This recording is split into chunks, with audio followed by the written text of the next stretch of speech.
I have to tell you, Andy, if this is a bluff, this is high stakes poker, man. Welcome to RealClearPolitics on Sirius XM for Thursday, June 12th. I'm Andrew Walworth. I'm joined by RCP co-founder and president Tom Bevan and Washington bureau chief Carl Cannon. So today, three blue state governors testified before the House Oversight Committee on sanctuary state status. Tim Walz of Minnesota, Kathy Hochul of New York, and J.B. Pritzker of Illinois made the pilgrimage to D.C. It was pretty contentious, Tom. Walz called ICE President Donald Trump's modern-day Gestapo. This thing was scheduled more than a month ago, but of course it's receiving a lot added attention because it comes during this week's unrest in L.A. and other cities. What'd you make of the hearing, and how do you think your governor did?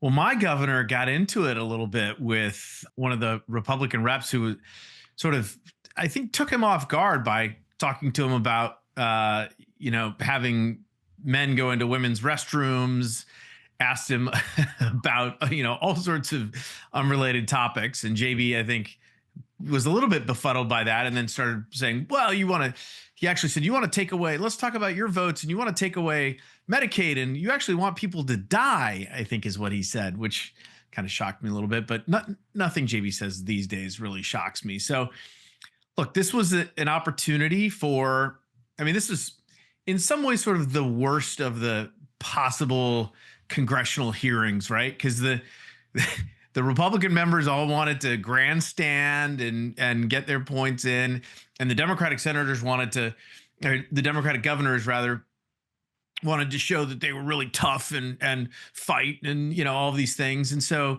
there was a lot of heat, but not a lot of light shed, in my opinion, on from what I saw of these hearings. So I'm not sure it's going to lead to any change in policy, any great debate about what we should do about our immigration policies or like. This was just, to me, sort of political theater.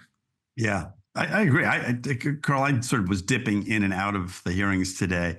But when you watch them, every time I went back to them, someone was wagging his finger or her finger at a governor, or a governor was being interrupted. It is sort of the kind of theater that, as Tom says, it's kind of the worst of Washington on display in some sense. Do you think there's anything positive you could say about the hearings? No, nothing. Nothing. No, and I wouldn't blame Washington. These governors come from other states, and so do the representatives who are grandstanding and hectoring them. This idea, but let's just concentrate on that one remark Tim Walz made. So that ICE, that the Immigration Service, these officers who put their lives on the line to try and execute federal law, to carry out what are the laws of the land that the Biden administration simply wouldn't enforce for 4 years, that they're being compared to the stormtroopers in the Third Reich who rounded up Jews and sent them to the concentration camps. That's what Tim Walz said. If Kamala Harris had won that election, he would have been, in his analogy, the deputy chancellor of the Third Reich. What would he have done? Would he be talking about law enforcement this way? It shows you what happens. It shows you the results of what we have now. We have these two nearly evenly divided parties, with a third faction that is growing every year, non-aligned people, independents. And what you see from that is why independents are growing. We are in this era of close elections, and has led to polarization, hyperpartisanship, gridlock, and the worst kind of name calling and grandstanding. If you say that the other person wants to murder people or is a Nazi, how are you supposed to govern and negotiate? And I agree with you. I think it was a distressing spectacle. The only thing but not new or unique or even rare. And if we don't come out of this process with a third political party, I fear for the future of our country. This is the time I'm giving my soapbox speech. See Cannon at RealClearPolitics.com. If you want to start a third political party or an independent movement, let me know. Well, Tom Holman was talking about this today, and he said that he was going to flood the zone of these sanctuary states with ICE raids. Again, I'm not sure. Is that helpful rhetoric at this point to say that you're going to flood the zone and sort of target? It sounds like he's targeting these states in particular, which means that, what you would hope is that he would be sort of going after this in a dispassionate and sort of rational way, enforcing the laws, as opposed to what sounds like picking and choosing where he's going to go for maximum political impact. Right. And I agree with that. And so,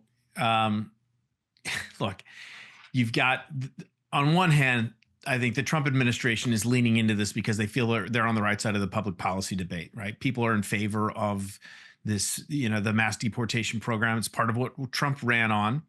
And we talked about this the other day. So I think the Democrats are sort of, on the wrong side of this. However, you also had Donald Trump today say at an event that, he's been hearing from the great farmers, right, around the country, and people are, so their workers are getting rounded up and deported. And he also talked about the service industry and hotels. And he said, look, there'll be an executive order on this. So Trump's even recognizing that there needs to be some sort of moderation. There needs to be some sort of that they need to use more of a scalpel as opposed to just a sledgehammer, which is what they have been using. And so we'll see how that, A, how they execute that, and B, how it's received by the public. But I think, and again, we'll see, how this looks within the administration. If Trump is saying this, Stephen Miller was clearly not saying that. I mean, he was quoted as saying, look, upbraiding ICE officers for not going out and just rounding up as many illegals as they could find and deporting them. So there might even be a little bit of schism within the White House itself, but we'll see. But certainly Tom Homan is going to, they're going to be doing these raids. They'll be doing them in major cities across the country, Chicago as well. And our mayor chimed in on this as only he could yesterday by saying that this is what America would look like if the Confederacy had won the Civil War. Brandon Johnson, the gift that keeps on giving. Yes, indeed.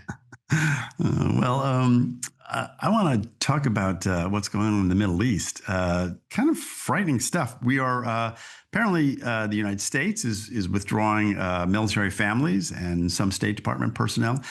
This is all in anticipation of a possible military strike. You know what? Let me see. I've got it here. This is what Donald Trump said today. He told reporters, "I don't want to say it's imminent." This is about a strike against Iran by Israel, but it looks like it's something that could very well happen. So, Carl, what's going on? And is this possibly a negotiating ploy to get Iran back to the bargaining table? There were these ongoing talks in Oman, or do you think it's moved beyond that? Well, the president left open the possibility that it's a negotiating ploy because he was asked, is there still a possibility of a deal with Iran? And he said there was. He left that possibility open. He didn't say it was too late for that. So I have to tell you, Andy, if this is a bluff, this is high stakes poker, man, because they want the Iranian the mullahs to forswear their nuclear program and have open inspection, something they've never done since the ever. Yeah. And Saddam Hussein paid for that bluff with his life, and Iraq's been a mess ever since, but it was a mess before. So I don't want to get into George W. Bush's whole foreign policy here, but but this idea that that they won't renounce their nuclear program and they're still hiding it. If you're Israel, how can you tolerate that? This is the country that arms Hezbollah. This is the country that arms Hamas. This is the country that gave the imprimatur for those horrifying attacks on October 7th of last year. And so I think Israel, Bibi Netanyahu is a very divisive leader, just as Donald Trump is. But I think Israelis are united behind this idea that letting Iran have an offensive nuclear weapon, I mean, it's like giving it to a death cult, and they're really worried and scared, and they think it might be the end of Israel, and they're just not going to put up with it. And I hope they understand that, and I hope we avoid war. But it seems to me it's up to Iran at this point. Yeah, well, I mean, Tom, this is a red line that Donald Trump has drawn sort of from the beginning. He always talks about how he'd like Iran to succeed, he'd like them to trade with them, all that sort of stuff, but that they cannot have a nuclear weapon. And this sort of activity, when you see this kind of thing, you do have to think that this is becoming, to me, more than just a bluff at this point. I mean, they're really laying the predicate for a strike. Now, how far that strike goes and what they hit and how Iran responds, that's all, we can't foresee any of that. But whenever these things happen, it's never good because the risk, of course, is that it's going to spin out of control. Right. And this certainly seemed, I mean, when I woke up and read CBS News had an exclusive, they had multiple sources telling them that Israel was preparing to strike Iran. And then you had the president saying that, we're pulling U.S. personnel out of the Middle East. I mean, it has all the hallmarks of not a bluff, but an actual imminent attack. Now, Steve Witkoff is going for another round of talks this weekend, I think the 6th round of talks. The administration has been working very hard to try and get the Iranians, and much to the chagrin of some folks, the more hawkish folks on the Republican side, to try and get Iran to the table and get some sort of deal done. But they just reiterated yesterday they're not interested in that. They're going to continue.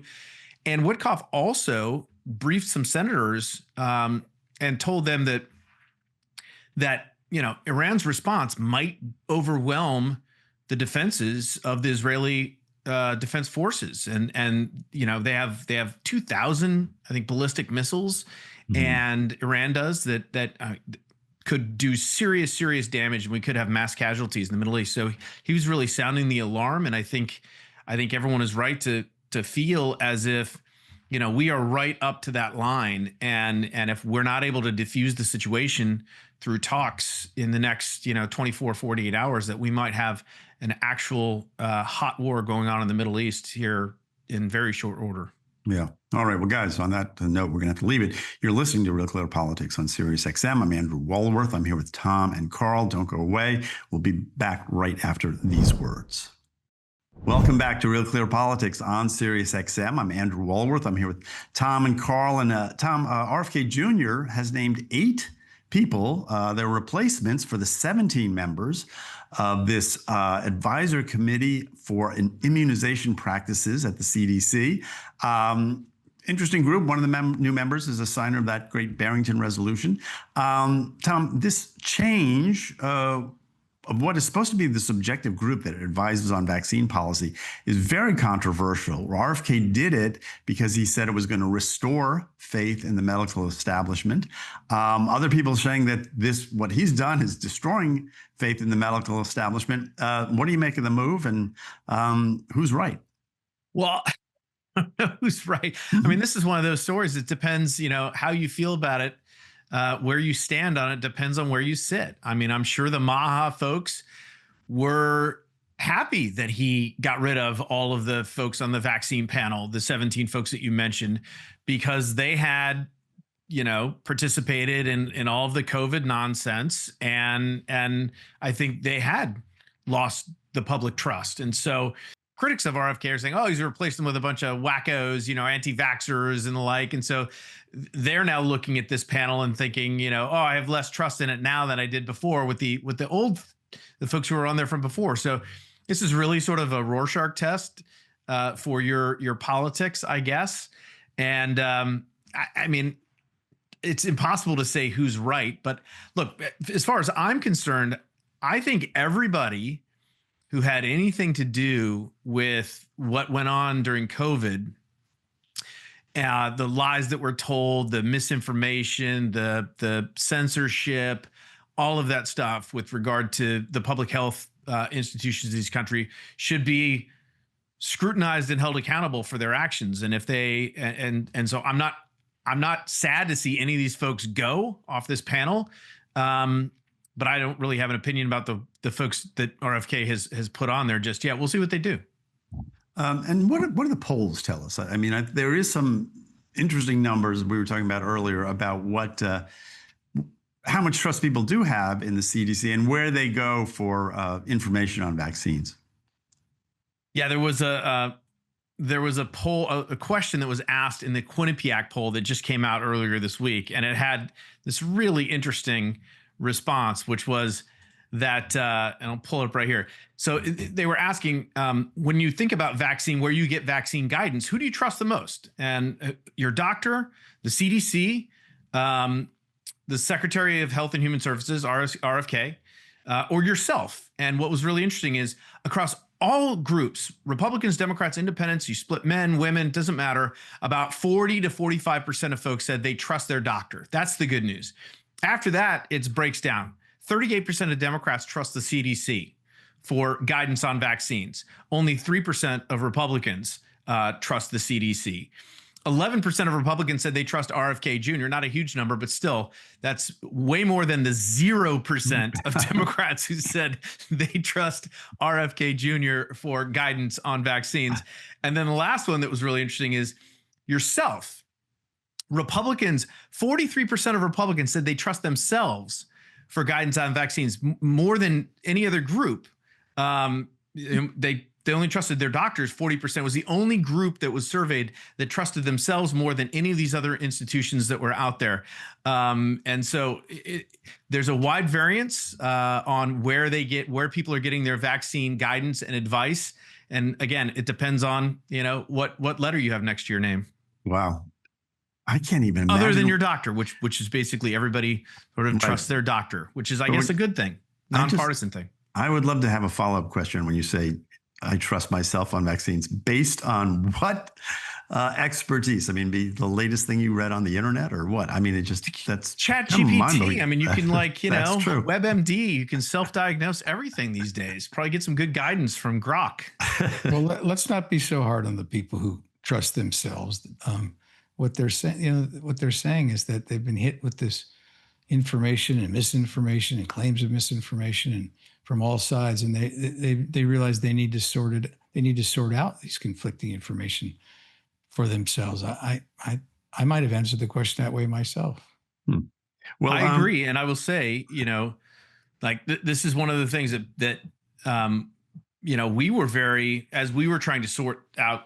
We had 3 young boys at the time, right, and we were getting all this conflicting advice. Yes, you should get them vaccinated. No, you should wait. There's myocarditis, all of these implications. It was hard. I mean, we kind of did have to trust ourselves to sort of do as much research, do as much due diligence as we could, seek as much advice as we could from as many different sources as we could to end up making our decision as parents. And so I totally agree with you, Carl, and I understand why, folks would answer the question that way. Yeah. Well, there is a little political wrinkle on this particular story, and that's that Bill Cassidy, the senator from Louisiana, who's a doctor and chair of the Senate Committee on Health, Education, Labor, and Pensions, during the hearings, he elicited a promise from Kennedy that Kennedy would maintain this advisory committee and maintain its current composition. This is 180 degrees turnaround on that, Carl. If you're the senator, how do you view this? Well, it's a broken promise, and that 0% of Democrats who have faith in Bobby Kennedy Jr., that's startling. You don't even see that number in polling, right? So I was actually talking to a group of young journalism students yesterday, LSU students, and I mentioned Bobby Kennedy. I was talking about 1968, and for a minute I could see them furrowing their brows. You have a whole generation of people who don't know that Bobby Kennedy's father was a beloved icon in the liberal community, among Democrats, especially the Mexican American community and the African American community. He was a beloved, heroic figure, and his son is not viewed the same way in the Democratic Party at all. In terms of what you're talking about, Andy, I mean, Kennedy said he was going to do this, and then he didn't. And there's no way to square that. I guess he's gonna have to go talk to Senator Kennedy. No relation. Senator Cassidy. Yeah. Senator Cassidy. No relation. I don't know why he did it. And the other thing is that, these COVID vaccines, they were developed in record time. President Trump took credit for it for a long time. Right. Now he pretends he had nothing to do with it. It's like trying to get, it's like Hillary Clinton and NAFTA. What was that? Right. The signature domestic policy achievement of your husband's presidency. Oh yeah, that. Never mind that. But and this goes to what we were talking about a moment ago, Andy. What you brought up, and this polling on the CDC that Tom talks about, which is the CDC said if you take first of all, they were slow off the mark. They couldn't do testing. Other countries had done testing before CDC had approved a test. They did it. They mismanaged it completely. They wanted to develop the test themselves instead of have labs around the country do it. That was the CDC. And then after the vaccines were developed, they said, if you take this, you will not get COVID. People took it and did get COVID. And then they said, well, okay, but it's not as serious a version of COVID. Could have been worse. What? It's not as serious, but take this booster. No, right. And then they said, and I took the shots. I got all the boosters, but at some point people started, where's the data? Show us the data that this gives you a less version of the disease. How does that work? Explain the science to that and let us show the data. And they wouldn't explain the science and they wouldn't show us the data. And so the idea that this once vaunted organization lost the confidence of half the country, that's on them. Yeah. Well, last night, Kennedy Center, the new chairman of the Kennedy Center showed up there. We keep using that name, Kennedy. It keeps coming up. Yeah. Well, I'm talking about the John F. Kennedy Center for the Performing Arts. Yeah, right. So the new chairman showed up on the red carpet with his wife. It was Donald Trump and Melania.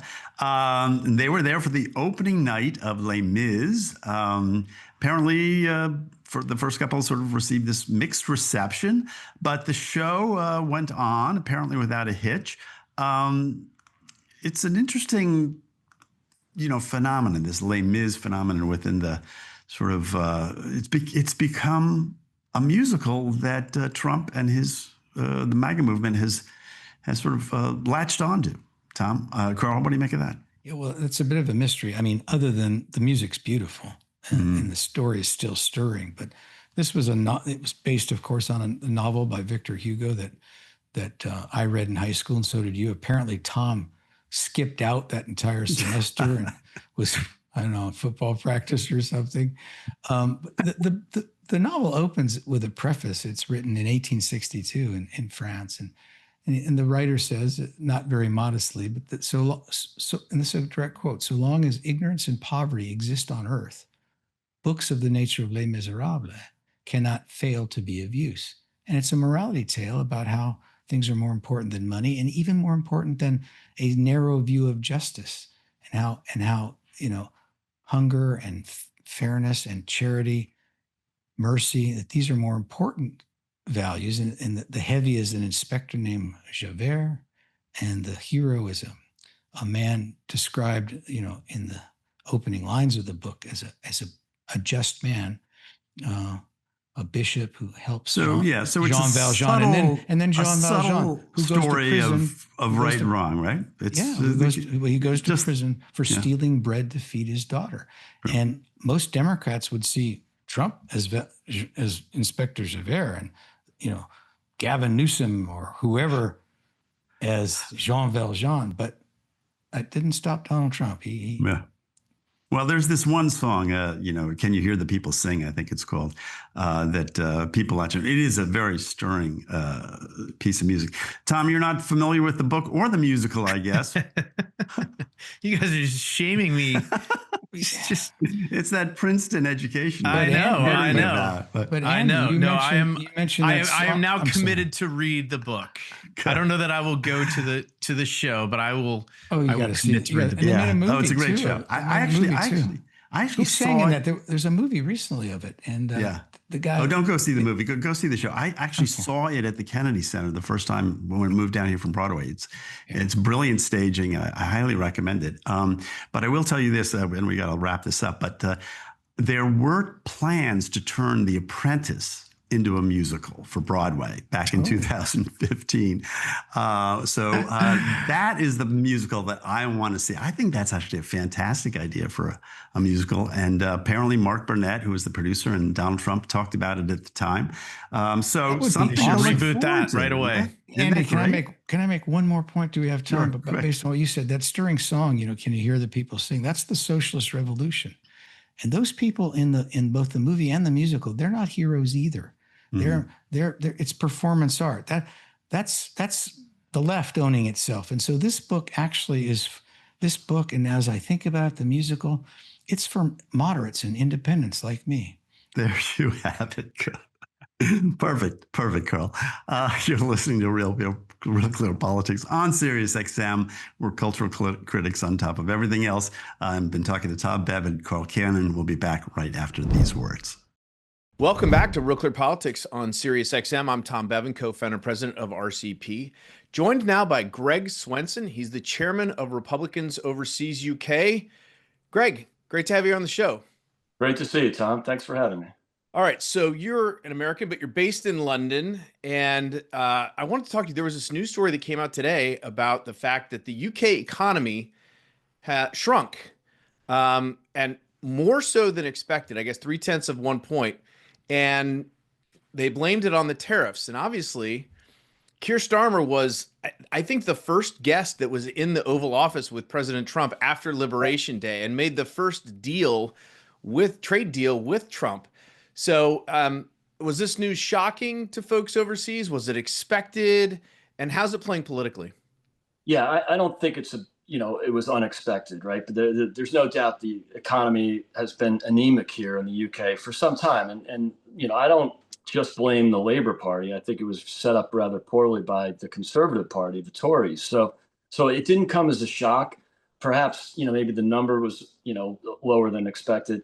But I do think economic, contraction was not a shock, not a surprise. So I do think that there'll be some political repercussions here. I think this is good for the Reform Party, which I think will take advantage of this, and of course the left and the left-leaning media like The Guardian. The headline in The Guardian was economic contraction because of Trump tariffs, and that's just a scapegoat. I mean, the tariffs aren't really in effect yet. They probably wouldn't have taken effect. There are other policies that had an effect on it, like the new stamp tax, the new tax increases that went along with this, correct? Absolutely. So, and those have been in effect for quite some time. So, in fact, like an example is the stamp tax, which was an extra tax on real estate transactions. This is a big real estate town.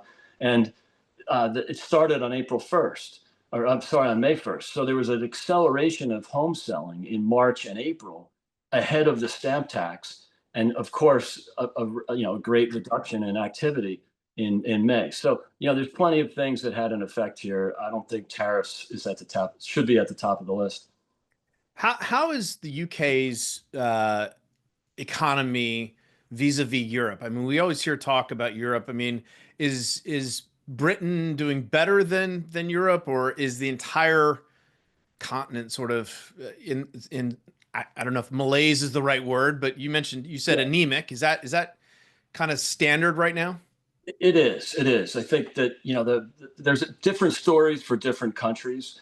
I do think some of the countries that are tourism dependent, that's going to be cyclical by nature. They're actually doing okay. But if you look at Germany, which is a major exporter, they are really suffering because they built their economic model around exporting. They waved in 1 million immigrants 10 years ago, or in the last decade anyway, to work in factories, to be the cheap labor. It's not quite as cheap as China, but it's a similar model. They became really dependent on exports. And so you're seeing, a really difficult time for European economies. And I mentioned Germany because they are the biggest economy in Europe and in the EU. So England, the UK is a different story. It's much more of a financial center. Whether we like that or not, it is financially dependent. It's London became a real center for trading and investment banking and banking. So it is a real financial hub. And the Labour government and even the Conservative government have done everything they can to punish success in what we call the City of London, which is the UK version of Wall Street. And so for example, the taxes on expats that just started on April 5th that has forced there's a major capital flight out of the UK, and these are very policy driven results. They changed this tax scheme so that expats like myself are taxed on worldwide income. So you saw a major outflow of millionaires last year, 11,000, according to one report, which is 2 times the pace of 2023. So, the leading the world in terms of capital flight is, of course, China. But number 2 is the United Kingdom, which is amazing. Wow. Given this, the size of this country. And of course, the beneficiaries are the pro-growth countries like the United States and the UAE, for example. So I think there's some real headwinds to the economy here, and a lot of it's driven by policy. We're speaking with Greg Swenson. He's the chairman of Republicans Overseas UK, talking about the economy and politics in the United Kingdom. You mentioned there would be some political repercussions, Greg, and Keir Starmer's approval rating is, according to what I saw, around 47%, which is okay, not great, but not terrible. How is he faring leading that government? And as you said, do you expect that this will hurt him? Obviously, I assume the economy is the top issue there, as it is in the United States and pretty much everywhere else around the world right now. Yeah. I think it's going to hurt Keir Starmer. There's no doubt about it. I'm not sure how long the Chancellor of the Exchequer, Rachel Reeves, I'm not sure how long she can last if things don't get better, because she's under a lot of pressure. And again, I don't blame the Labor for everything. They, yes, their tax and spend policies are destructive to economic growth.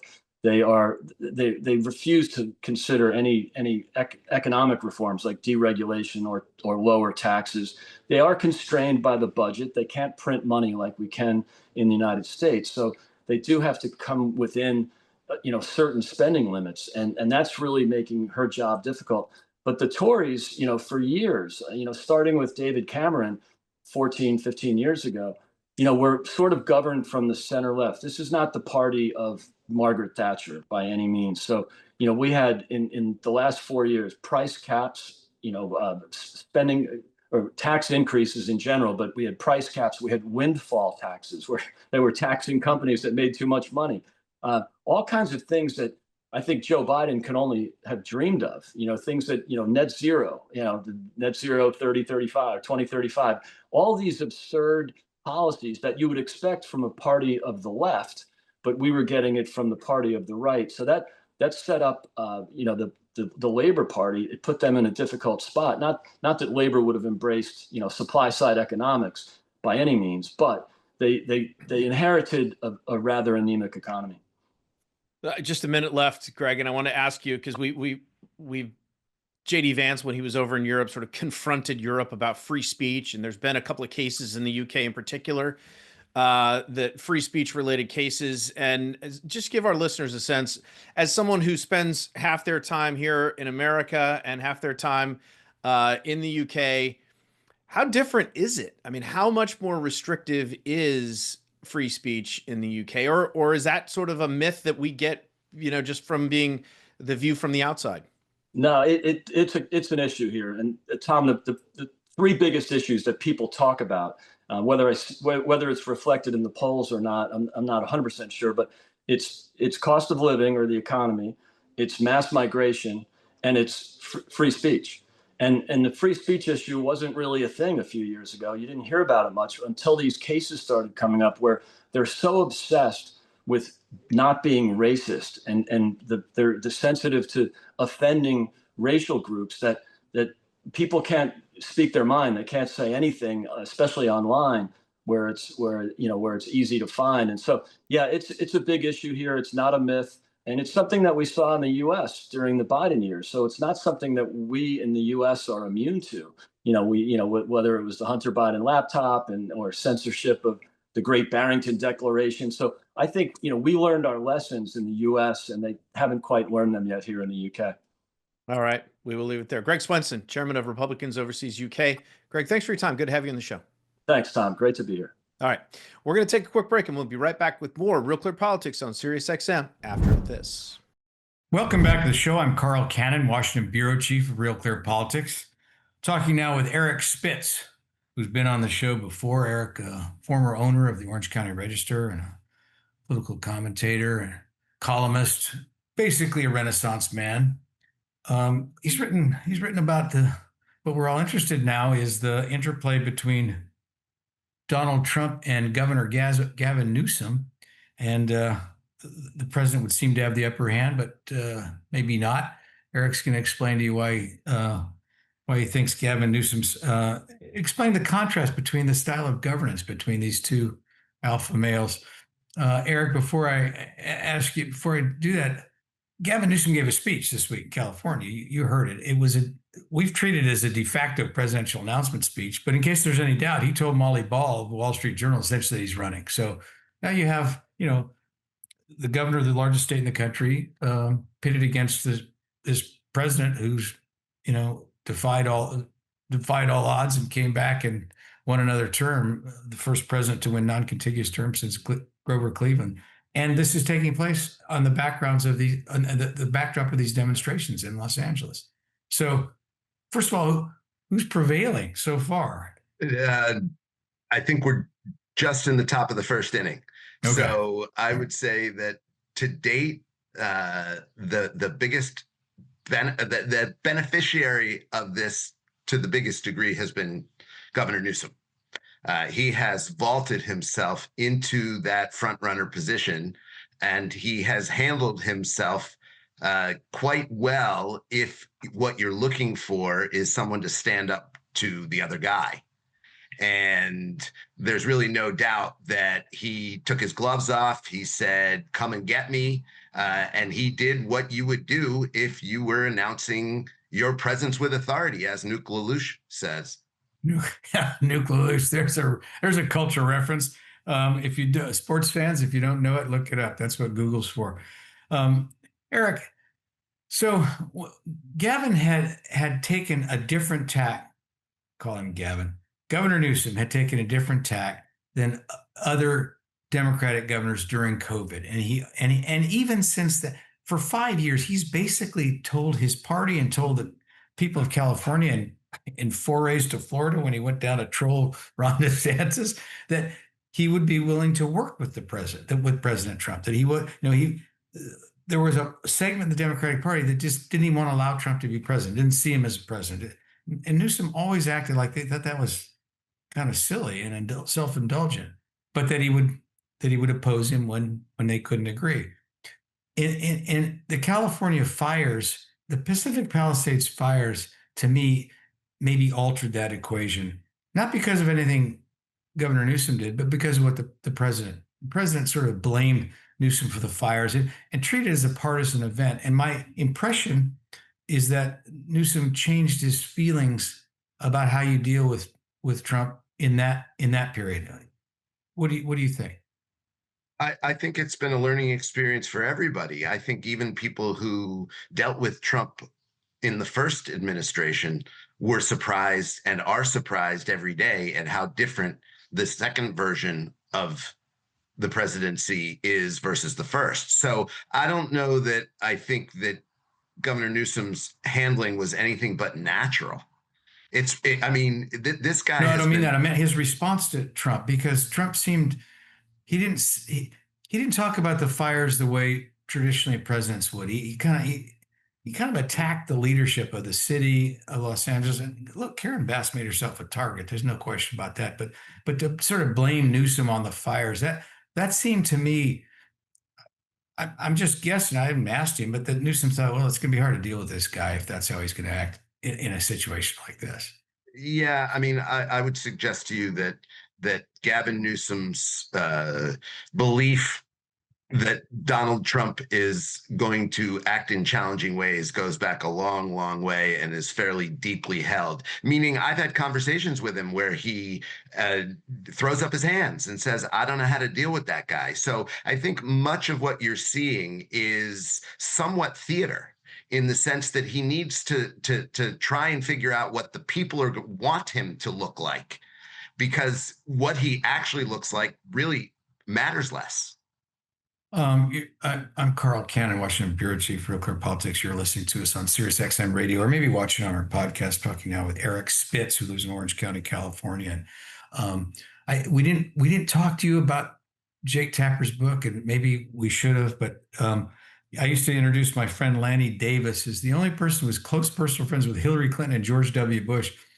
Well, Eric is friends, longtime friends with Hunter Biden and Jake Tapper. So brings And a I perspective. introduced, and we met Alex Thompson together a year ago, you and I. Yeah, that's right. So yes, if you want my opinion of what I want to get back went to Newsom. on. One second. I want to get back to Newsom and Trump in a minute, but I want to. There's a specific question I want to ask you. We talked about it on the phone. I was in California recently, but so Jake Tapper is getting, he got sort of pilloried by the right and the left for this book he wrote that co-authored with Alex Thompson.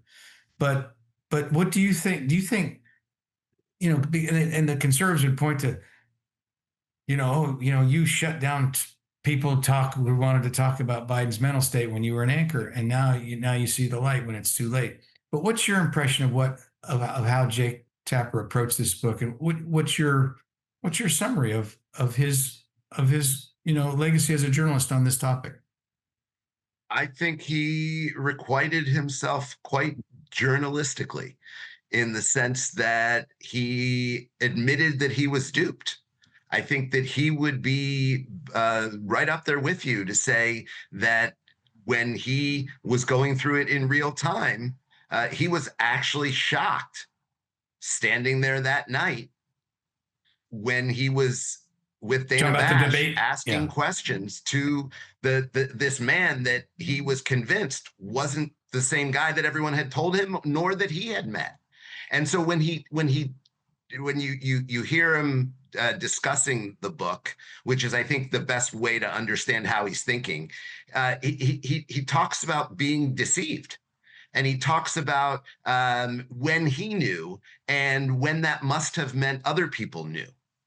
Right. Well, and look, I actually, I'm on record. Tom Bevan, who co-hosts the show with me, along with Andy Walworth, is more skeptical. I agree with you. I give Jake Tapper credit for, and he said, he said some of the criticism of him was fair, and he said it was a humbling experience. So all right, let's move on, because you and I agree, and that doesn't make great radio. Yeah, that's no fun. Let's get back to Trump and Newsom. Here's the dilemma that I see, and I wanted you to comment on it. Trump is, and it's a dilemma for the body politic. It's a dilemma for all of us, not just these two characters. Trump's policies are popular in the country, but they're not popular in California. Gavin Newsom, I would say, is representing his constituents. Californians, I think, have a lower tolerance of these ICE raids in places like Home Depot, and deporting criminals, even criminal migrants. I think that's, even California, very popular thing to do, even among the immigrant community. But the way the way ICE has gone about this and gone to some of the workplaces and things, I don't think Californians like that. So Gavin Newsom, as a governor, is defending his state, his prerogatives, his power as governor against this, what he sees as this incursion of federal power. On the other hand, he wants to run for president, and these policies of Donald Trump are, I think, highly popular in all the swing states, and a lot of the states that Gavin Newsom would have to carry if he was ever going to go to the White House. That's what I see. That what's your impression? Yeah, this is one where we definitely disagree. I think that the same way that people don't like it, these raids in California, they're not going to like them anywhere. And I think that we're going to get a referendum on that on Saturday. This No Kings rally that's happening, I think, is going to be bigger than people think on Thursday that it's going to be. I think tomorrow it'll get more real, and I think you'll see more than the pink hats that you saw the last time around when we came out. And I think that could be, if I'm right, if it is bigger than people expect, that could be a referendum on Gavin Newsom. Well, Eric, okay, but judging crowd size at parades and even political rallies can be deceptive. The biggest, most enthusiastic crowds I ever saw in the waning days of a presidential campaign was my first one I covered. and it was 1984, and it was for Walter Mondale. And he carried one state. Reagan won in a landslide. Only after the fact that I realized, because I was thinking, man, there's energy. The community loves this guy. The party loves this guy. What they were really doing, it was like an encore. It was like a farewell tour of a rock band. Walter Mondale had been this great public servant for 40 years, and people were thanking him and saying goodbye. So I hesitate to, we got about 30 seconds left, but tell me, demonstrations are one thing, but carrying the state of Pennsylvania is another. 30 seconds. So yeah, I think that the proof is in the pudding. I think the question isn't crowd size. The question is, did the state of play change? Fundamentally, did we move from liquid to gas? And I believe in the same way that we did for COVID, in the same way we did for the Rodney King riots, in the same way that we did for big things that galvanize a lot of people, where beforehand there's nothing doing, and afterwards we have changed state. I believe that we are headed for one of those cascade triggering events, and it may be this weekend, it may be this issue, or it may be coming down the road, but I feel it coming.